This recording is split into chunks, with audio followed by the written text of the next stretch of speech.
My husband left me in labor to finish a golf game with his boss. The Uber driver who took me to the hospital was a retired family court judge, and now he's my landlord and closest ally. I'm Diana, 32, and I'm holding my sleeping 3-week-old daughter, Lily, wondering how the life I built over 15 years crumbled to dust in a single afternoon. Everyone, my mother, my old friends, even the lady at the supermarket checkout, seems to think I've destroyed my family by filing for divorce.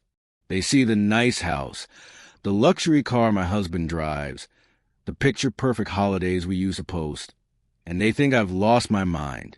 But they didn't see the slow, quiet erosion of my soul, the loneliness that gnawed at me even when he was in the same room. They didn't see him choose everyone, everything, over me, time and time again, until the final, unforgivable choice that almost cost me my child. Being a single mother terrifies me, but it's a fear I'll embrace every day to spare Lily the echoing silence of a home where her mother's love was an afterthought. I need to trace the cracks back to their beginning, to make sense of the collapse. So here goes nothing. I fell in love with James in our freshman year of college. He was a charming, ambitious business major who remembered my coffee order and sent me poems he'd find in old books. He was attentive, romantic in all the classic ways. Surprise weekend getaways, bouquets for no reason, handwritten notes tucked into my bag. The only shadow, even then, was his allegiance to his father and his younger brother, Craig. His mother had passed away when he was a teen, and he'd stepped into a role of fierce loyalty to the two men left. I admired it. I thought, a man who honors his family like that, who carries that responsibility, is a man of substance. I saw it as the ultimate green flag. I convinced myself that once we had our own family, that loyalty would naturally expand to include me, to prioritize the home we built. How breathtakingly naive I was. The shift wasn't a seismic event the moment we said, I do. It was a series of tiny adjustments, a thermostat turned down 1 degree at a time until I was shivering in what was supposed to be my own home. The chase was over, and the maintenance program, minimal, sporadic, and entirely on his terms, had begun. Emotional neglect is a subtle poison. You don't taste it at first. You just notice the flowers stop arriving. The conversations become logistical, and your presence becomes a pleasant backdrop to his real life. Looking back, the wedding was a preview I stubbornly ignored. My future father-in-law, Gerald, and brother-in-law, Craig, were James's best men. That was fine. What wasn't fine was that they commandeered the entire event. Gerald gave a toast that lasted 20 minutes, solely about James's professional potential and how he was a man of the family now. Craig, then 24, brought his new, loud girlfriend, who proceeded to film the entire ceremony on her phone with the flash on. When I whispered to James to ask him to be more discreet, he squeezed my hand and said, "Don't be a bridezilla, D. They're just excited for us. Let it go." They then proceeded to dominate the dance floor, turning our first dance into a group number. The photographer later apologized, saying she had few clean shots of just the two of us. James laughed it off. More the merrier. They're my family.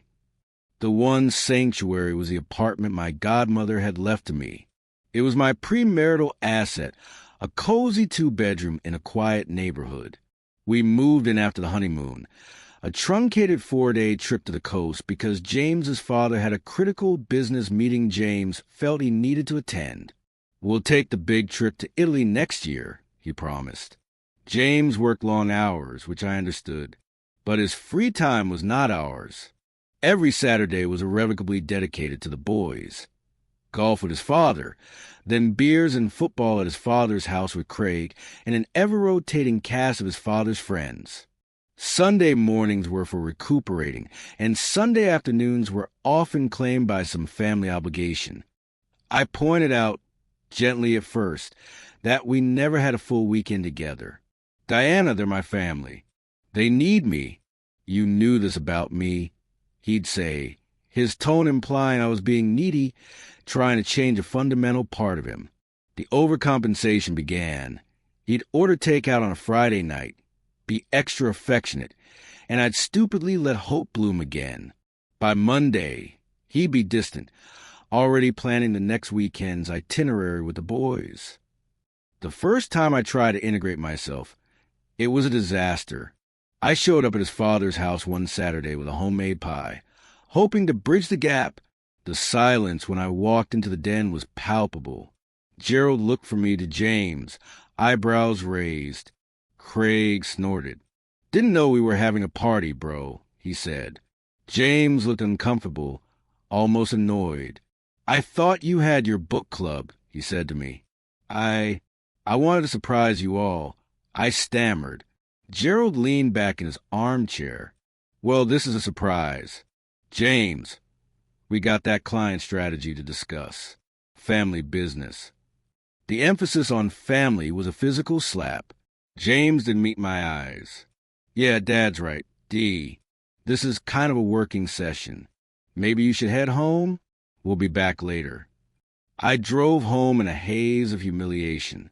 That night, James came home with my favorite dessert and tickets to a show. The apology was unspoken but clear.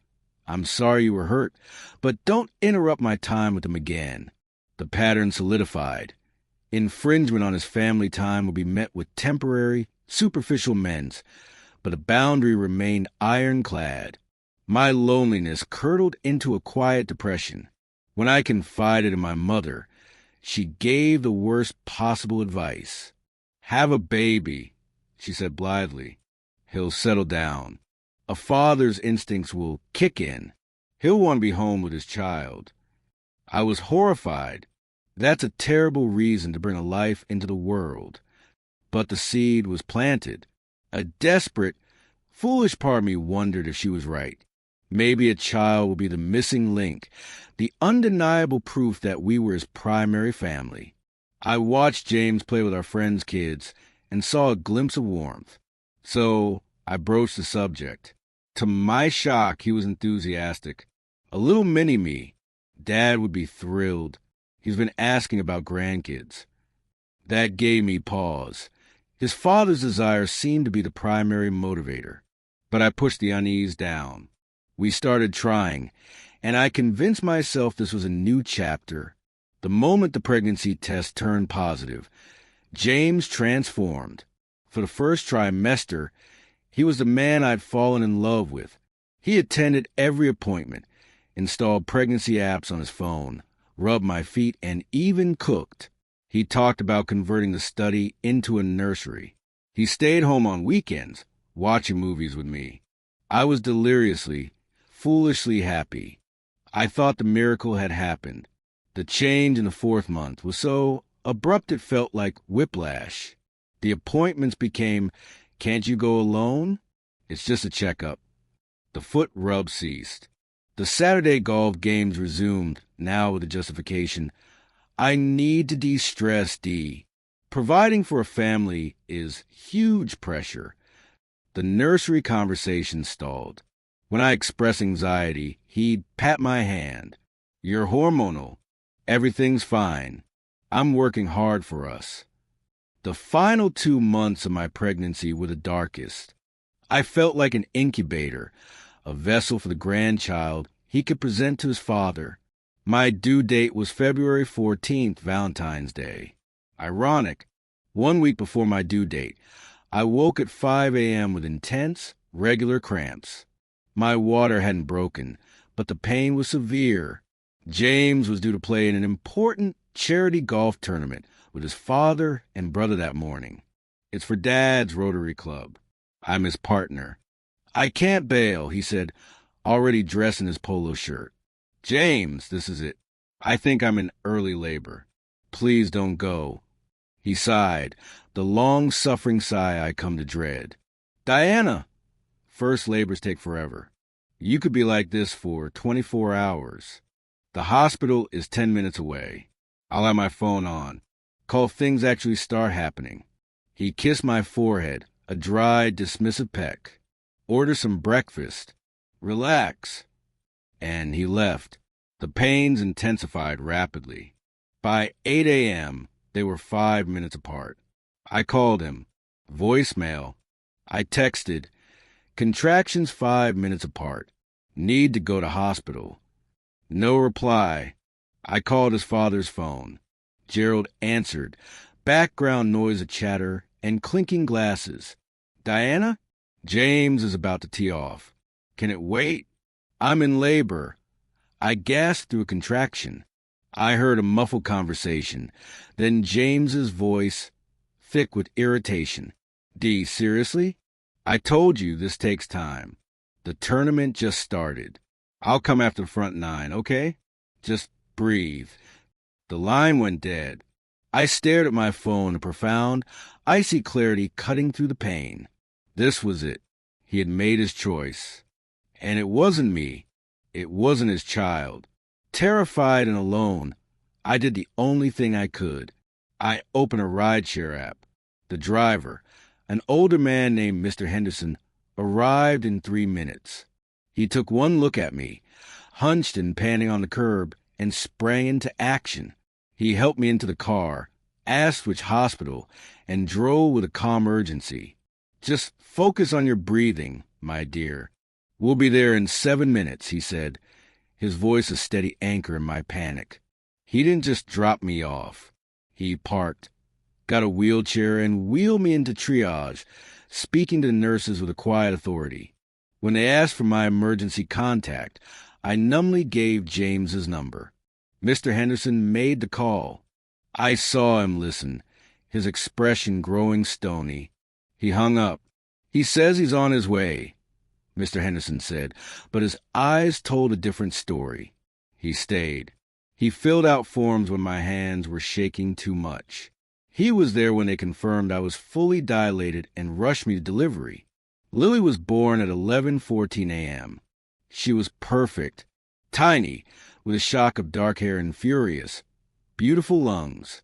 I held her, sobbing with relief and a grief so deep it felt bottomless. James arrived at 1 p.m., smelling of fresh air and grass, still in his golf clothes. He walked in, beaming. Hey! Sorry, the tournament ran long. We came in second. So what did we have? He reached for the baby. I pulled Lily closer to my chest, a primal movement. The nurse stepped in, her voice cool. Sir, your wife had a rapid, solitary delivery. She and the baby are well, but they need rest. He looked confused, then slightly put out. Solitary? What? You didn't wait. I said I was coming. Mr. Henderson, who had been sitting quietly in the corner chair, stood up. He was a tall man, with kind eyes that were now cold. She didn't have the luxury of waiting for you to finish your game, young man. Your place was here. James flushed. Who are you? A concerned citizen. Now, if you'll excuse me, I need to ensure Diana has what she needs. He handed me a card. My number, if you need anything. He gave James one last, piercing look and left. I looked at the card. Arthur Henderson, retired, Family Court of Appeals. A strange, hysterical laugh bubbled in my throat. A retired judge. Of course. My guardian angel wasn't a fluffy winged creature. He was a stern, dignified man with a lifetime of experience in broken families. James tried to make small talk, to act as if nothing was wrong. He talked about Lily's features, about calling his father. I said nothing. I fed Lily, I held her, and I ignored him. When he left that evening, promising to return the next day with his father and brother to meet the baby, I knew what I had to do. I called Mr. Henderson. Uncle Arthur, I said, the title feeling natural. I need your help. I need to get out. He was at the hospital within the hour. He listened as I spilled the entire story. The loneliness, the neglect, the wedding, the golf game. He didn't interrupt. When I finished, he said, You have a place to stay. My daughter, Clara, is a marine biologist on a research vessel in the Arctic for the next 6 months. Her townhouse is empty. It's yours. We'll deal with the rest later. The next day, as James was en route with his entourage, Uncle Arthur discharged me and Lily and took us directly to Clara's beautiful, sun-filled townhouse. It was safe, warm, and utterly devoid of the ghost of James's neglect. I texted James a photo of Lily and a simple message. "She's here. We're both well." His response was immediate and telling. "What the hell, Diana? Where are you?" "Dad and Craig are here at the hospital with me. We were going to take pictures. This is so embarrassing. Tell me where you are right now." I wrote back, "I am where I should have been all along. Safe. Do not contact me again. You will hear from my lawyer." Then I blocked his number. The storm broke. My phone blew up with calls from my mother. "How could you do this to him?" "To your family," from Gerald. "You're being hysterical, Diana." "Bring my grandson home." And from Craig. "You're a selfish bitch, you know that." The messages were a torrent of guilt, anger, and threats. They called me unstable, an unfit mother for running away. They threatened to call social services, to sue for custody, to expose me. Uncle Arthur became my rock. He helped me file for a restraining order against James's family, citing the harassing messages. He started divorce and custody proceedings. He and his wife Eleanor, Annie L., became Lily's surrogate grandparents. Andy L. would rock Lily for hours, singing old lullabies, while Uncle Arthur prepared legal documents at the dining table. For the first time in years, I felt protected. The first court hearing was a revelation. James, flanked by his father and a slick lawyer, presented himself as a concerned, wronged husband. He talked about my sudden change in behavior, my isolation of him from his newborn child. His father testified about the importance of their family bond. Then Uncle Arthur stood up. He was no longer my kind landlord. He was a formidable legal mind. He presented the timeline, the golf tournament texts, the hospital records showing my solitary admission, the ride-share receipt, the string of abusive messages from James's family after the fact. He painted a picture not of a sudden breakdown, but a long, calculated pattern of spousal abandonment culminating in a life-threatening neglect. He asked James point blank, "At what point during your 9-hole game did your wife's labor become more important than your handicap?" James squirmed. His lawyer objected, but the judge saw it. We were granted a temporary protective order and full temporary physical custody for me. James was given supervised visitation, to be arranged through a center. He was devastated, but a part of me was numb to it. The harassment didn't stop. A week later, the front window of the townhouse was egged in the middle of the night. Lily woke up screaming. I was paralyzed with fear, clutching her in the dark. Uncle Arthur installed a top-tier security system with cameras the next day. Then the unthinkable. The camera alerts woke me at 3 a.m. A figure was jimmying the lock on the back patio door. The police were called automatically. They caught the intruder in the act. It was Craig. In his pocket was a folded note with a list, formula brands, diaper sizes, and the address of Gerald's lake house. He wasn't there to hurt me. He was there to take Lily. The game was over. With attempted kidnapping charges, the family's case crumbled. Craig, in a desperate plea deal, implicated his father, revealing the plan was to take Lily to the lake house, then claim I had abandoned her, giving James grounds for emergency custody. Gerald's respectable Rotary Club facade shattered. At the final custody hearing, the judge's ruling was swift. I was granted full legal and physical custody. James received strictly supervised visitation, contingent on completing a course on parental responsibility and co-parenting. The restraining order against Gerald and Craig was made permanent. Craig faced jail time. After the hearing, James approached me in the corridor. He looked hollowed out. Diana, I see it now. I was blind. My dad, he always came first. I didn't know how to break out of it. Please, give me another chance. Let's be a family. I looked at him, at the man I'd loved for half my life. I felt a pang, not of love, but profound pity for the life we both lost. But I also felt Lily's weight in my arms, her soft breath against my neck. James, I said, my voice steady. You had a family. Right here. You just never showed up for it. It's too late. Be a good father to Lily on the days you're allowed to see her. That's the only chance you get now. I turned and walked away, toward where Uncle Arthur and Auntie Elle were waiting. I didn't look back. That was 8 months ago.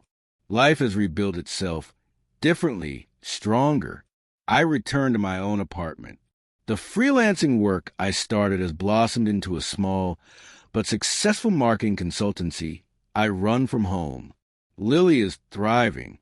She says Mama and L and Era for Arthur. My blog, The Found Family Guide, connects single parents with resources and stories, and it's growing every day.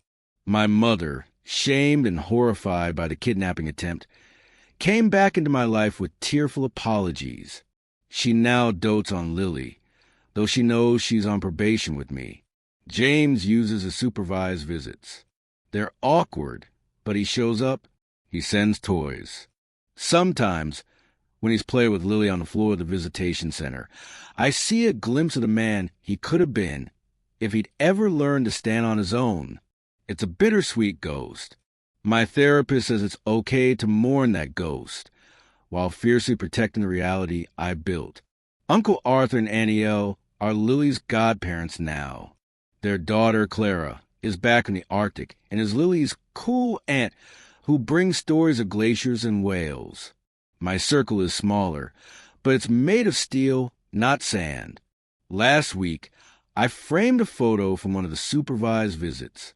It's of James, asleep on a chair in the visitation center, with Lily, also asleep, sprawled trustingly on his chest. I gave it to him. He cried. It wasn't a new beginning for us, but it felt like an ending with a sliver of grace, an acknowledgement of the father he is trying to become, separate from the husband he failed to be. I hold my daughter now, watching her sleep. The road here was paved with betrayal, fear, and heartbreak, but it led me to a quiet townhouse, a chosen family, and a voice I never knew I had. I didn't just survive James's neglect. I built a world where it simply has no place. And for Lily, that world is just called home.